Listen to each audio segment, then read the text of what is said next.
Hello दोस्तों, spring boot tutorial series में आपका स्वागत है। आज हम लोग पढ़ने वाले हैं लॉगर इन स्प्रिंग बूट। तो क्या होता है लॉगर, किस तरीके से काम करता है, मैं सब कुछ बताने वाला हूं। कंटेंट पसंद आए तो चैनल को सब्सक्राइब जरूर करिएगा। और हाँ, जुकाम की वजह से मेरी आवाज़ थोड़ी भारी है, तो मैं रिक्वेस्ट करूंगा थोड़ी मेरी भारी आवाज़ को आज आप लोग बर्दाश्त करें। आइए चलिए स्टार्ट करते हैं। तो यहाँ पर आप देख सकते हैं मैंने लॉगर एग्जाम्पल नाम का एक एप्लीकेशन बना रखा है जो स्प्रिंग टूल सूट पे बना रखा है यहाँ पर, और ये यहाँ पर उसकी मेन क्लास है। एप्लीकेशन कैसे बनता है आपको पता ही है। और मैंने यहाँ पे अपने पोर्ट को कर रखा है क्या 999 एप्लीकेशन डॉट, यहाँ पे सर्वर डॉट पोर्ट मैंने कर रखा है 999। आपको पता है मेरा 8080 पोर्ट बिजी रहता है, तो मैं जनरली रन करते समय पोर्ट को बदल देता हूँ। अब जब मैं इसको रन कराता हूँ ना, जब मैं यहाँ पे रन एज करूंगा यहाँ पे क्या स्प्रिंग बूट ऐप, तो यहाँ पे आप नीचे देखिए ध्यान से। यहाँ पर ये जो इन्फॉर्मेशन आ रही है ना, ये सारी information, this is technically known as log. ठीक है। लॉग में क्या होता है, यहाँ सब कुछ होता है कि जो हमारा टॉमकैट 999 पे इनिशिएट हो रहा है, फिर स्टार्ट हो रहा है, फिर स्टार्ट हो गया, कितनी देर में स्टार्ट हुआ, कितना समय लिया, मतलब सारा कुछ यहाँ पर दिखाता है आपको। ठीक है। तो लॉग एक तरीके की क्या है, इंफॉर्मेशन है जो हम लोग यूजर को दिखाते हैं। ठीक है, कि आपका एप्लीकेशन किस तरीके से बिहेव कर रहा है। तो अब इसका इस्तेमाल कहाँ होता है, बहुत तरह की, मतलब अगर मान लीजिए कोई दिक्कत आप में आती है कि आपने कोई डेटाबेस कनेक्ट किया है, नहीं कनेक्ट हो पाया है, कोई रन टाइम एरर है, तो आपको कहाँ पे दिखता है, वो लॉग के अंदर दिखता है। ठीक है। इसको और समझने के लिए मैं आपको सिंपल ढंग से समझा रहा हूँ। जैसे मान लीजिए कि अगर आपको इस बार हम लोग मेन को ही रेस्ट बना देते हैं ना, रेस्ट एंड पॉइंट, तो यहाँ पे मैंने यहीं पे लगा दिया क्या, रेस्ट कंट्रोलर। ठीक है। मतलब मैं मेन के अंदर ही रेस्ट का एंड पॉइंट बनाना चाहता हूँ, मतलब यूआरएल बनाना चाहता हूँ। और मैंने यहाँ पे कर दिया पब्लिक स्ट्रिंग, मान लीजिए कैलसी। ठीक है, ये कर दिया आपने। अब यहाँ पर क्या है कि मैंने कहा कि भाई इसको मैं मैप कर दूं, तो गेट मैपिंग मैंने कर दिया, इसका नाम दे दिया मैंने कैलसी। ठीक है। मेन के नीचे भी आप ऐसे कर सकते हैं, कोई दिक्कत नहीं है। अब यहाँ पे पहले मैं आपको सिंपल दिखाता हूँ। ठीक है, जैसे मैंने यहाँ पे कहा रिटर्न, यहाँ पे एक सिंपल मैसेज दिया, वेलकम फ्रेंड्स लिख दिया। ठीक है। तो अब यहाँ पर जैसे अभी आप ऐसा समझिए कि जैसे मान लीजिए कि मैं यहाँ पे एसओपी भी यूज कर सकता हूँ। जैसे मैंने कहा कि system dot out dot print, ये भी मैं यूज कर सकता हूँ यहाँ पे। ठीक है। मैंने कहा developed by Dhananjay Sharma official. ठीक है, मैं ये भी यूज कर सकता हूँ यहाँ पे, कोई दिक्कत नहीं है। ठीक है, मैंने यहाँ पे INTA लिया, मतलब यहाँ पे भी कोई मैसेज आप कर सकते हैं। जैसे ए लिया मान लीजिए 10, बी लिया मान लीजिए 2, और यहाँ पे सी लिया आपने, सी आपने कहा A डिवाइड बाई बी, और फिर एसओपी के अंदर आपने प्रिंट करा दिया A डिवाइड बाई बी कर दो भाई। और फिर आपने यहाँ पे system dot out dot println के अंदर आपने यहाँ पे क्या कर दिया, यहाँ पे कर दिया result is equal two plus. ठीक है। तो हम यहाँ पे एसओपी में भी रिजल्ट को ला सकते हैं। किस तरीके से ला सकते हैं, जैसे अगर मैं इस एप्लीकेशन को फिर से रन कराऊं, तो मैं यहाँ पे क्या करूँगा, यहाँ पे राइट क्लिक करूँ, रन एज पे करूँ, और स्प्रिंग बूट एप्लीकेशन पे जाकर के रन करा दूँ, कोई दिक्कत नहीं। आप देखेंगे कि जो भी मैंने एसओपी यहाँ पे कराया है, ये सब कुछ यहाँ पर हमारा, जब मैं इसको हिट करूँगा, कैलसी को हिट करूँगा, तो कैलसी को हिट करने के लिए आपको पता ही है, आपको यहाँ पे क्या करना पड़ेगा, http:/localhost और 9999/कैलसी। मैंने हिट किया इसको, वेलकम फ्रेंड आ गया। और लॉगर में जो भी हमने एसओपी कराया है, यहाँ पे देखिए आ गया, develop by Dhananjay Sharma official result 5। तो अब यहाँ पे एक क्वेश्चन उठता है कि भाई फिर लॉगर की जरूरत क्या है, आप तो यहाँ पर ऐसे ही एसओपी करवा दे रहे हैं, तो एसओपी में तो यहाँ पे इंफॉर्मेशन आ ही रही है, फिर लॉगर की जरूरत पड़ेगी। ठीक है। तो लॉगर की जरूरत इसलिए पड़ती है क्योंकि एक तो एसओपी जो होता है ये टाइम टेकिंग प्रोसेस है, मतलब ये सिंक्रोनाइज ब्लॉक होता है। इसका मतलब जब एसओपी काम करेगा तो बाकी चीजें काम नहीं करेंगी। तो एक तो ये सिंक्रोनाइज ब्लॉक की वजह से क्या होता है कि सिस्टम की परफॉर्मेंस को, मतलब एप्लीकेशन की परफॉर्मेंस को स्लो कर देता है। दूसरा कि हम ये जो एसओपी के थ्रू हम लोग सिर्फ यहाँ पे इंफॉर्मेशन को, एक तो सीवियरिटी को नहीं दिखा सकते। सीवियरिटी का मतलब कि मतलब किस तरीके की, कितना सीवियर है, कितना गंभीर समस्या है। मतलब जैसे कि इंफॉर्मेशन है तो हम उसको अलग अलग कैटेगरी में डिवाइड करना चाहते हैं। हम बताना चाहते हैं भाई ये एरर है, हम बताना चाहते हैं कि ये इंफॉर्मेशन है, हम बताना चाहते हैं कि यहाँ हम डिबग कर रहे हैं। तो हम अलग अलग तरह की सीवियरिटी लेवल को दिखा सकते हैं जो हम एसओपी में नहीं दिखा सकते। ठीक है। तो दो समस्याएं मैंने बताई कि एक तो ये सिस्टम को स्लो कर देता है, ठीक है, मेमोरी को स्लो कर देता है, एप्लीकेशन को स्लो कर देता है। दूसरा है कि यहाँ पर सीवियरिटी लेवल को नहीं दिखा सकते। तीसरा ये है कि जैसे आप इसको कहीं फाइल के रूप में स्टोर करना चाहें, कि जैसे मान लो हम चाहते हैं कि जो जो भी समस्याएं आए वो कहीं लॉग के फॉर्म में, आप अच्छे एप्लीकेशन में देखेंगे कि वहाँ पे एक लॉग जनरेट हो जाती है जहाँ पे सारी चीजें लिखी होता है कि एप्लीकेशन किस तरीके से काम कर रहा है, तो वो नहीं कर सकते एसओपी के साथ में। तब क्या कर सकते हैं, फिर यहाँ पर आता है क्या, यहाँ पर ही केस आता है किसका, लॉगर का। तो लॉगर कितने तरीके से आप कर सकते हैं, इसके लिए आपके पास ये है कि लॉगर को आप करने के लिए आपके पास यहाँ पर 3 तरीके हैं। पहला है log4j2, दूसरा है लॉग बैक, और लॉगिंग का एक और हमारे पास है java.util का लॉगिंग, ये ट्रेडिशनल है। java.util का लॉगिन आप यूज कर सकते हैं, और log4j एक हमारे पास ये आपको बाय डिफॉल्ट मिलता है, इसके लिए कुछ नहीं करना पड़ता, और एक होता है logback.xml, उसको आप यूज कर सकते हैं। तो लॉगिन देने के लिए 3 तरीके हैं, जिनमें स्प्रिंग बूट में ज्यादातर पहला और दूसरा इस्तेमाल होता है। तो हम लोग दोनों करके देखेंगे, आइए देखते हैं यहाँ पे। तो अगर आपको लॉगर बनाना हो तो आप क्या कर सकते हैं, यहाँ पर आप करिए लॉगर, ठीक है। और लॉगर लॉगर में बहुत जगह ऑप्शन आ रहा है, यहाँ पे चूज करेंगे org.slf4j, है ना। तो इसको चूज करिए logger.slf4j, यहाँ पे नाम दिया मैंने लॉग, ठीक है। और यहाँ लॉगर फैक्ट्री, ठीक है। डॉट क्या है, गेट लॉगर, और गेट लॉगर के अंदर क्या देंगे, ये जो क्लास है ना आपकी, यही क्लास हम यहाँ पे दे देंगे। इस क्लास को उठाइए, यहाँ पे क्या करिए, कॉपी करिए, और इसी क्लास के अंदर आप क्या करिए, डॉट क्लास लगा दीजिए, ठीक है। ये इसका सिंटैक्स है, लॉगर बनाने का सिंटैक्स है। अब जो भी इंफॉर्मेशन आपको यहाँ पे देना है, ठीक है, तो इंफॉर्मेशन की सीवियरिटी लेवल को आपको समझना पड़ता है। सीवियरिटी लेवल का मतलब क्या होता है कि इंफॉर्मेशन की सीवियरिटी लेवल का मतलब है कि जैसे मान लीजिए कि आपके पास सबसे पहले क्या आएगा, लॉगिंग लेवल में पहले आता है ट्रेस, फिर क्या आएगा डीबग, फिर क्या आएगा वार्निंग, इन्फो, वार्न और एरर। ये एक तरीके से मतलब अगर आप इन चारों को पांचों को लिखें तो पहले ट्रेस आएगा, फिर डीबग आएगा, फिर इन्फो आएगा, फिर वार्न आएगा, फिर एरर आएगा, ठीक है। तो अब यहाँ पर क्या है, यहाँ पर जैसे मान लीजिए कि अब ये यहाँ पर क्या है, यहाँ पर आपको मैंने कहा कि सिंपल कुछ नहीं करना, आपको सिंपल करना log.info, ये देखिए लॉगिंग प्रिंट हो गया आपकी। यहाँ पर भी ये रिजल्ट अगर आपको आउटपुट में देना है, ठीक है, तब तो अच्छी बात है। यहाँ पर जैसे हमने रिजल्ट को हमने यहाँ पे आउटपुट में दे दिया, यहाँ पे कोई दिक्कत नहीं है। यहाँ पे हमने कहा result is equal to result की जो वैल्यू हमारी है क्या, प्लस यहाँ पर कर दिया मैंने क्या, integer dot to string, convert कर दिया सी को, ठीक है। तो मैंने यहाँ प्रिंट करने के बजाय रिजल्ट को वहाँ पे भेज दिया, कहाँ पे भेज दिया, अपने ब्राउजर पे, ठीक। एक बार फिर से इसको रन करा के देखते हैं, आइए आपने यहाँ पर रन एज कर दिया, क्या यहाँ पे स्प्रिंग बूट एप्लीकेशन आपने रन करा दिया, ठीक है। अब यहाँ पे देखिए कि जब आप इसको हिट करेंगे ना, जैसे आपने हिट किया तो वेलकम फ्रेंड रिजल्ट 5 आ गया। और अब जो आपको दिख रहा था यहाँ पर, इसको थोड़ा सा मैं ऐसे कर लूँ, बड़ा कर दूँ तो आपको दिखेगा। ये यहाँ पर अगर आप इसको ध्यान से देखें तो develop by Dhananjay Sharma officials, एक तो अब ये लॉग के फॉर्म में दिखने लगा, दूसरा आप देख सकते हैं कि यहाँ पे देखिए, यहाँ पे दिख रहा है इन्फो, ठीक है। बाकी यहाँ पे डेट टाइम और बाकी सारी चीजें आपको एक प्रोसेस आईडी वगैरह सब कुछ दिख रहा है। तो ये प्रॉपर लॉग के फॉर्मेट में यहाँ पे दिखने लगा, ठीक। अब क्या होता है कि सीवियरिटी लेवल का क्या मतलब है, सीवियरिटी लेवल का मतलब यह है कि जैसे मान लीजिए कि अब इसी एप्लीकेशन को मैंने कुछ इस तरीके से कर दिया, ठीक है। मैंने यहाँ पर सेम चीज को लिया, INT A10, अब INT A लिया, B लिया और C लिया, ठीक है। थोड़ा सा इसको हम लोग, मैं आपको सीवियरिटी लेवल को समझाना चाह रहा हूँ। आपने यहाँ पे ट्राई किया और लगा दिया।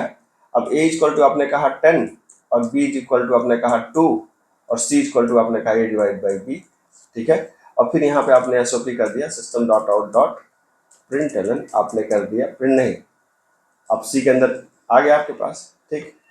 अब यहाँ पे हमने कहा कि अगर कोई एरर आती है तो ट्राई कैच, तो आपको पता ही है ना, कैच ब्लॉक लगा दिया, एक्सेप्शन ई, और एक्सेप्शन जब आ रही है तो मैं क्या कहूँगा, मैं बताऊंगा कि भाई एरर है, तो मैं कहूँगा log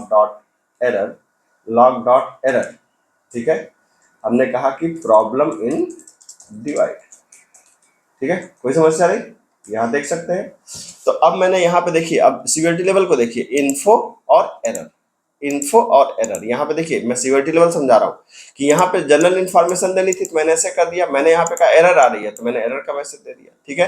तो अब इसको देखते हैं, यहाँ पे C को 0 कर दो, नहीं तो इनिशियलाइजेशन की दिक्कत आएगी, क्योंकि ट्राई कैच के अंदर है। यहाँ पे आपने इसको बंद कर दिया, ठीक है। और फिर से मैं स्टार्ट करता हूँ इसको, राइट क्लिक करके मैंने यहाँ पे क्या किया, run as spring boot application, ठीक है।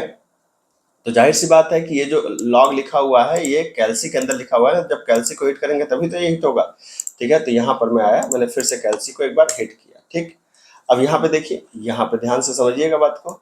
अब यहाँ पे देखिए क्या आ रहा है, develop by Dhananjay Sharma official, लेकिन कोई एरर नहीं आई इस बार। जब एरर नहीं आई तो एरर को दिखाएगा ही नहीं, कोई बात नहीं, ठीक है, कोई बात नहीं। अब हमने क्या किया, इसको जीरो कर दिया। आपको पता है कि डिवाइड बाय जीरो की समस्या है, तो राइट क्लिक किया मैंने इस पे, मैंने कहा रन एज, क्या कर लो भाई, स्प्रिंग बूट ऐप, ठीक है। तो अब जब इसको आप हिट करेंगे, जैसे आपने इसको हिट किया यहाँ पर, आपने यहाँ पे इसको हिट किया, तो अब रिजल्ट तो जीरो आ गया। रिजल्ट जीरो नहीं आना चाहिए, लेकिन चलिए उसको हम लोग बाद में डील कर लेंगे, ठीक है। यहाँ पे क्या है, प्रॉब्लम इन डिवाइड, ये जो हमारी, और यहाँ पे एरर का टाइप क्या है, एरर, ठीक है। तो ये मेरे ख्याल से अब सीवीआरटी आपको समझ में आ गई होगी कि कोई यहाँ पर इंफॉर्मेशन देना हो तो अलग है, एरर देना हो तो अलग है, ठीक है। अब यहाँ पे एक नई बात आपको मैं समझाता हूँ, जैसे log डॉट इन्फो तो ठीक है, ठीक है। यहाँ पर जैसे अब मैं सारी चीजें समझाता हूँ आपको कि अब मान लीजिए कि इन सबको एक साथ लिख दे तब क्या होगा, ठीक है। बात को समझते हैं। यहाँ पर ये मैं आ गया और ये ऐसे ही रहने दिया मैंने इसको, इस पर कुछ नहीं किया। यहाँ पे मैंने कहा कि यहाँ पे मैंने नाम दिया इन्फो लॉग, ठीक है। उसी तरीके से क्या क्या था, पहले था लॉग डॉट डीबग, यहाँ पे लॉग डॉट डीबग, ठीक है। मैंने यहाँ पे कहा कि डीबग लॉग, ठीक है। डीबग का मतलब कोई एरर वगैरह आप दूर कर रहे हो उस समय, ठीक है। इन्फो लॉग डॉट वार्न, तो हमने कहा कि वार्निंग लॉग। मैं आपको समझाना चाह रहा हूँ कि किस तरीके से लॉग एग्जीक्यूट करता है, कौन पहले एग्जीक्यूट करेगा कौन बाद में एग्जीक्यूट करेगा, लॉग डॉट एरर, ठीक है। तो एरर लॉग, तो इसको जो एग्जीक्यूट करने का तरीका हमेशा यही होता है, चाहे इसको ऊपर नीचे भी कर देंगे तो पहले कौन एग्जीक्यूट होगा, इन्फो, देन क्या होगा वार्न, देन क्या होगा एरर। आप इसको चेक कर सकते हैं।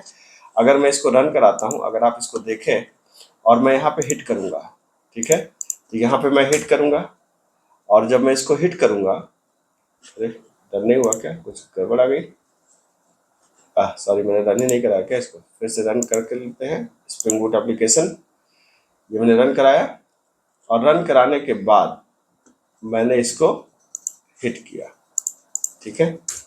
ये वेलकम फ्रेंड आ गया। अब आप यहाँ पर देखिए ध्यान से, ये सारे लॉग इन्फो वार्न और एरर, ये तीनों लॉग आ रहे हैं, info log, warn log, error log. Info चूंकि दो बार मैंने हिट कर दिया शायद इसलिए, info log, warn log, error log, ठीक है। जितनी बार आप हिट करेंगे उतनी बार आएगा। एक चीज नहीं आई, आपने गौर किया क्या, डिबग लॉग नहीं आया, ठीक है। तो डिबग लॉग को लाने के लिए क्या करना पड़ेगा, डिबग लॉग को लाने के लिए आपको एक सिंपल, डिबग लॉग ऐसे नहीं दिखता है, डिबग लॉग को लाने के लिए एक अलग से आपको कॉन्फ़िगरेशन करनी पड़ेगी। क्या करनी पड़ेगी, एसआरसी के अंदर, मेन के अंदर रिसोर्सेज में जाइए, राइट क्लिक करिए, न्यू करिए, यहाँ पे एक फाइल बनाइए, ठीक है। और फाइल का नाम होगा एप्लीकेशन डॉट YAML, ठीक है। आप यहाँ पर आकर के इसको फिनिश कर दीजिए। इसके अंदर आपको सेटिंग करनी होती है, जैसे आपको बताना होता है कि लॉगिन, ठीक है, आपको लॉगिन करना है, ठीक है। लॉगिन में आपको बताना होता है लेवल, लॉगिन का जो लेवल है, और लेवल में बताना पड़ता है आपको क्या, पैकेज का नाम। पैकेज का नाम क्या होता है, यहाँ पर ये देखिए जो पैकेज का नाम ना हमारे एप्लीकेशन के com.example.demo, मेरे में ये है, आप में कुछ और होगा। यहाँ पे पैकेज वाला कॉपी कर लीजिए और पैकेज पे यहाँ पर जा करके आपको इसको यहाँ पे करना है और डॉट स्पेस देके लिखिए डीबग, ठीक है। अब यहाँ पे देखिए रेड कलर में एरर आ रही है, ये बड़ी फालतू सी एरर है जो मैंने भी काफी परेशानी से इसको ठीक किया था। इसमें सिंपल क्या करना है, आपको यहाँ पर से एंटर मारना है, ठीक है। एकदम शुरुआत में जाइए बैक करके और सिर्फ दो बार स्पेस प्रेस करिए, एक दो, ठीक है। और अब ला करके इसको यहाँ पे कर दीजिए, उसी तरीके से यहाँ पर भी करिए। अब यहाँ पे चूंकि दो इधर और दो लेवल का, तो एक दो तीन चार, यहाँ पे चार प्रेस करिए और ला करके इसको कर दीजिए। तो आप देख सकते हैं कि यहाँ पे क्या होगी, एरर्स आपकी दूर हो गई, ठीक है। तो ये हो गया लॉगिंग लेवल com.example.demo। अब डीबग आपने यहाँ पे कर दिया, अब जा करके डीबग वाला मैसेज आपके सामने आ जाएगा। आप इसको एक बार रन करा के चेक करिए। आपने इसे रन कराया और यहाँ पर आपने कहा स्प्रिंग बूट एप्लीकेशन, ठीक है। अब आप यहाँ पे देख सकते हैं कि ये डीबग वाला मैसेज भी आपके सामने, यहाँ पे ये देखिए डीबग वाला मैसेज भी आपके सामने है, ठीक है। अब यहाँ पे एक बार इसको हिट करिए जरा सा, आपने कहा कि कैल्सी, तो कैल्सी में जब आप जाएंगे यहाँ पर, अब यहाँ पर कैल्सी को हिट करने के बाद अब यहाँ देखिए डीबग वाला भी दिख रहा है आपको, डीबग इन्फो वार्न एरर, है ना। तो debug log, info log, warn log, error log, सब कुछ। तो डिबग नॉर्मली नहीं दिखता, डिबग को दिखाना हो तो जाकर के आपको एप्लीकेशन डॉट वाई में चेंज करना होता है। ये तो बाय डिफॉल्ट हो गया जो लॉगिंग आपको यहाँ पे कर सकते हैं, ठीक है। अब लॉगिन करने से जैसे कई बार क्या होता है कि हम चाहते हैं कि जो लॉगिंग की इंफॉर्मेशन है फाइल के फॉर्म में स्टोर हो जाए, है ना। फाइल के फॉर्म में स्टोर हो जाए तो फाइल के फॉर्म में स्टोर होने के लिए क्या करना पड़ेगा। फाइल के फॉर्म में स्टोर होने के लिए हमको अलग से एक हमारे पास एक कॉन्फ़िगरेशन फाइल होती है जो मैंने आपको एक और बताया था, logback.xml। तो यहाँ पर आप रिसोर्स में ही जाइए, राइट क्लिक करिए, न्यू फाइल पे जाइए और यहाँ पर करिए फाइल पे, यहाँ पे करिए logback.xml, logback.xml, ठीक है। ये आपने फिनिश कर दिया तो यहाँ पर देख सकते हैं कि यहाँ पे एक फाइल बन गई, इसका क्या नाम है, logback.xml। अब इस फाइल में एक तगड़ा सा कोड होता है, अब उस कोड को याद रख पाना तो मुश्किल है, तो ये कोड मैंने रखा है, मैं आपको इसको डिस्क्रिप्शन में इसका लिंक दे दूंगा, इस कोड को आप उठा सकते हैं वहां से। इसमें कुछ बेसिक चीजें जो आपको ध्यान रखना है मैं आपको समझाता हूँ। तो उठाकर यहाँ पर हमने इस लॉग बैक कोड को पेस्ट कर दिया। अब इसमें जो ध्यान रखने वाली बात क्या है, बस दो बातें हैं। जो लॉग फाइल बनेगी वो कहाँ बनेगी, लॉग के अंदर ऐप डॉट लॉग, मतलब लॉग नाम का एक फोल्डर बनेगा और उसके अंदर ऐप डॉट लॉग नाम का यहाँ पर एक फाइल बनेगी और उसके अंदर ये फॉर्मेट है, जैसे ईयर होगा, फिर मंथ होगा, फिर डेट होगा, फिर घंटा, मिनट, सेकंड होगा और इस तरह की सारी इंफॉर्मेशन यहाँ पे आ जाएगी, ठीक है। और यहाँ पे हम बता रहे हैं कि ये फाइल में होगा और सामने भी std आउट का मतलब यहाँ पर भी दिखेगा और फाइल के फॉर्म में भी स्टोर होगा, ठीक है।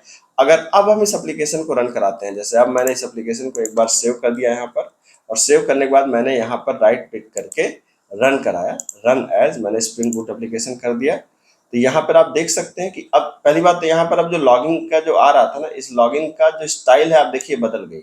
अभी अब लॉगिंग अलग ढंग से यहाँ पे आपको यहाँ पे हो रहा है, ठीक है।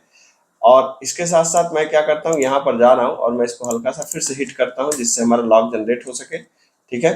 तो यहाँ पर जो हमारा लॉग जनरेट हुआ आप देख सकते हैं यहाँ पर डिबग इन्फो वॉर्न एरर, लेकिन हमारी जो मेन बात थी कि फाइल के फॉर्म में स्टोर होगा वो तो दिख नहीं रहा है। कैसे दिखेगा, यहाँ पर राइट क्लिक करिए, इसको करिए रिफ्रेश, जैसे रिफ्रेश करेंगे यहाँ पे लॉग नाम का फोल्डर दिखेगा, यहाँ पर जाइए और इस पर डबल क्लिक कर दीजिए। तो आप यहाँ पर देख सकते हैं कि जो लॉग नीचे आपको दिख रहा है वो लॉग यहाँ पर फाइल के फॉर्म में जाकर के क्या हो गया, फाइल के फॉर्म में जाकर के सारा लॉग आपका स्टोर हो गया, ठीक है। तो इस तरीके से logback.xml से जाकर के जो आपकी लॉग है, मतलब जो भी मैसेजेस आपको देने हैं, एरर देने हैं, उस मैसेजेस को आप एक फाइल के फॉर्म में स्टोर कर सकते हैं और फाइल के फॉर्म में स्टोर करने के बाद फिर उसको यूजर देख करके समझ जाएगा कि हाँ भाई ये दिक्कत आ रही है, अगर प्रोजेक्ट में कोई दिक्कत है तो, ठीक है। तो ये मेरे ख्याल से लॉग का एक इंट्रोडक्शन है। यहाँ पे विथ एग्जांपल मैंने सारी चीज़ों को बहुत आसानी से बताने की कोशिश करी। मेरे ख्याल से आपको कंटेंट समझ में आया होगा, पसंद आया तो चैनल को सब्सक्राइब करिए, अपने दोस्तों के साथ शेयर करिए। मिलता हूँ, थैंक यू सो मच।